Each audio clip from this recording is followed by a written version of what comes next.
Hey, what is going on, you guys? I am James from James' Reptiles. In today's video, we're gonna get down to how to ship reptiles. And this was a question when I first started, I had a lot of questions about, and I was very skeptical. And it's something I get asked a lot. When I'm on MorphMarket, about 1 in 5 people have either never shipped an animal or never received an animal through shipping. And for a customer, that can be, very scary. And if you're breeding reptiles and you're starting to sell, it can also be very scary. So we'll go through the supplies you need, what websites I use, and what you just how to do everything, how to put everything together, how to schedule it, and what to look for when your animal is in transit. So let's get right into it. I'm going to start with the supplies, and we'll kind of make the shipping box, and then we will, take a look at the websites, and we'll talk about all that other stuff. So to begin, we'll need shipping boxes. I use 776 right there. You can fit a couple of deli cups. I think you can fit 3 stacked up in a 776. I do use 3/4 inch foam.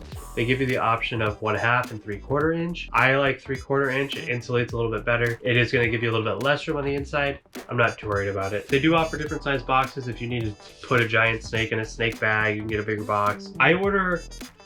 I believe all my shipping supplies from TSK. I'll link them down below. They didn't sponsor this or anything, but if they want to send you some free shipping boxes, they're more than welcome to. What I love about that, their website, is you can buy it in bulk. So they sell the boxes in sets of 15. You can buy sets of 50. The more you buy, the bigger set, the more money you save. So what we'll do, and I have 2 geckos going out this coming week. So I'll fold the box so that the size is on the bottom, 772. I don't know how the taping is going to sound on camera. If it sounds really bad, my editor, could you please edit that? So this is just a tape gun. You don't need one of those, but I do recommend the really thick Scotch tape. I like to make sure it's on there. If I'm unsure at all, I will just put extra pieces of tape. I'm not worried about wasting a little bit of tape. But here's our box. We will start with the styrofoam. Again, styrofoam makes really bad noises. So put the bottom in, put the 4 sides in, and that is our shipping box. So next, what I like to do is, depending on where it's going, I like to make sure it can breathe, especially if you have a heat pack or a cold pack. While the box is insulated and you want to keep that temperature in, you do want it to breathe. Heat packs take up oxygen out of the air, and that's how they get warm. So I'm going to take this little screwdriver, and right in the side here, I'm just going to do a little hole, wiggle it around a little bit, clean it out, and it's not a perfect hole, but it's a hole. And I do that for most of my shipments. Now we'll just pretend there's a gecko in this cup. I get these cups also from TSK. These are just 6 ounce or 8 ounce, and they got pre-punched holes. These are great for shows. You can use any kind of deli cup with a lid as long as you drill holes in it. I like these just because they're pre-punched. They're super clear if I don't want to take them to shows, and they're always ready to go. So I would put my deli cup in the box, and usually I will stuff it really tight with paper towel. A lot of times when I order boxes, I order supplies, it comes with that paper, that packing paper. I'll usually save that and, save the planet, whatever. So we'll stuff it with paper towel. This is important. If you're shipping where it's going to be hot or cold, here in the summer in California, pretty much anywhere I ship, it's going to be really hot. Depending on the species you have and where you are is going to determine whether you need an ice pack or a heat pack. I do mostly leopard geckos. They can withstand a lot of heat. So anything above 95, I will put an ice pack. If it's a crested gecko above 90, they can't really handle the heat as well. I'll put an ice pack. Again, I get all my ice packs from TSK. They sell cryo packs, which are really cool. They also have these other ice packs I've been trying out, and I actually have them right here. So it's basically just this big sheet, and it's all these individual little squares, little rectangles, and they're filled with essentially Orbeez, that water gel, water crystals, and one side's kind of mesh, so you soak them up and you freeze them, and when you're ready to ship, I've just been taping them, the cloth side up, that way nothing drips. I haven't had any issues. I think in the future, what I will do is put it in a Ziploc bag and then tape it.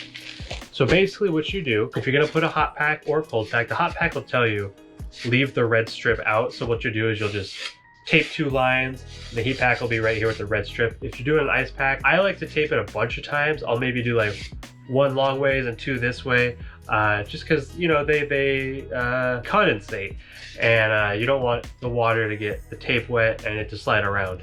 So if you need an ice pack, you put it on. We will put the last piece in, and when the box is like this, what I will do is I'll put a couple business cards. I know some people will print 2 labels and put one right there. That way, if anything does have on a label, the guy could open it and potentially find a label. That never really happens, but you never know.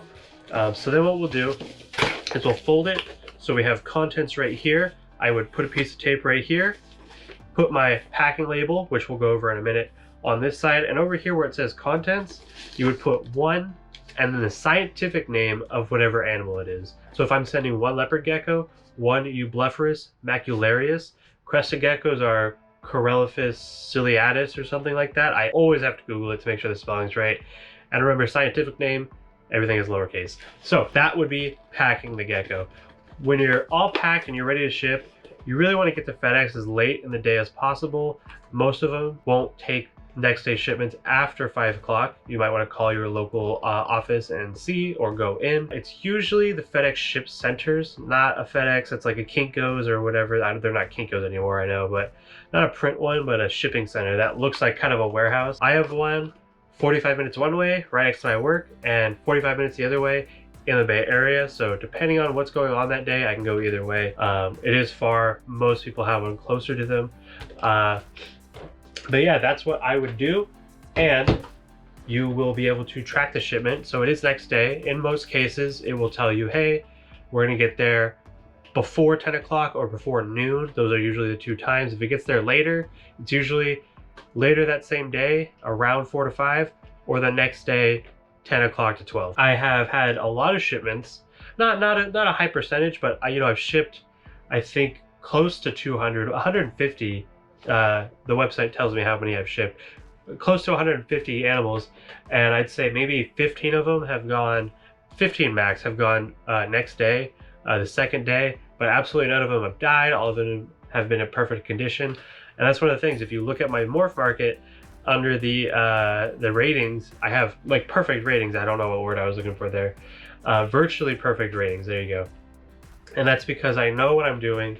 I've practiced it a lot, and if anything happens, I make sure I take care of the customer.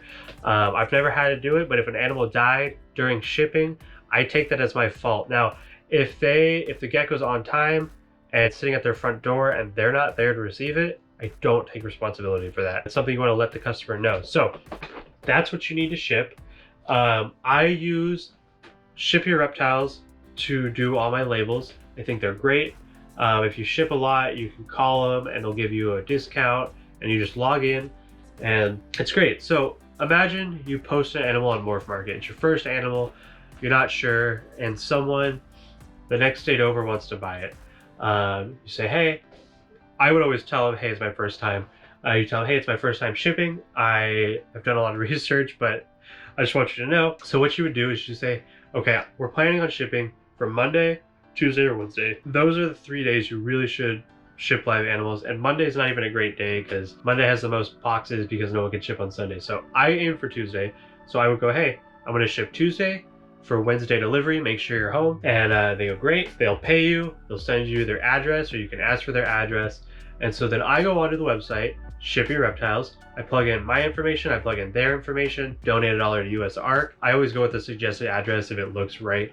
It'll give you like a super exact zip code. You know, it's a zip code and it's got like 4 extra numbers. Always go with that. And then you can print that out on a piece of paper. I have a label printer that'll actually print it out as like a sticker label. But back in the day, I used to do a paper label and cut it out and you would tape it on. I also print out these other sheets, which is exactly like the contents label on top of the box. It'll say a fish or a reptile and you put the name. This is just how my friend showed me how to do it forever ago, and that's what I've been going with. I think it's safer that way. I'm not gonna change something that works, right? So you have everything ready, you printed out your label, you put it on the box, everything's taped up and sealed, and you drop it off at FedEx at 4 o'clock on a Tuesday. And you get all your tracking information. You send the tracking information to the customer, that way to let them know, thank them for their business, and your gecko is off. Now this can be the most frightening thing. Luckily, I have every Wednesday off. So if I have a gecko going out on a Tuesday, if anything happens on a Wednesday, I can communicate with the customer and I can communicate with Ship Your Reptiles. One of the things that happens when you go through a third party like that is you can't call FedEx and be like, hey, where's my package? To them, it's not your package, it's Ship Your Reptiles package. So you have to go through Ship Your Reptiles, which is unfortunate, but you save a lot of money and it kind of puts everything together for you that you wouldn't normally be able to do. Now, hopefully your gecko gets there okay. If it doesn't, I would not stress on it. Just be reassuring to the customer that it should be fine. But if anything does happen, you'd be willing to take care of it. That's when you have to have like a separate money aside just in case. Like if they pay you, I wouldn't recommend spending it until they have their gecko.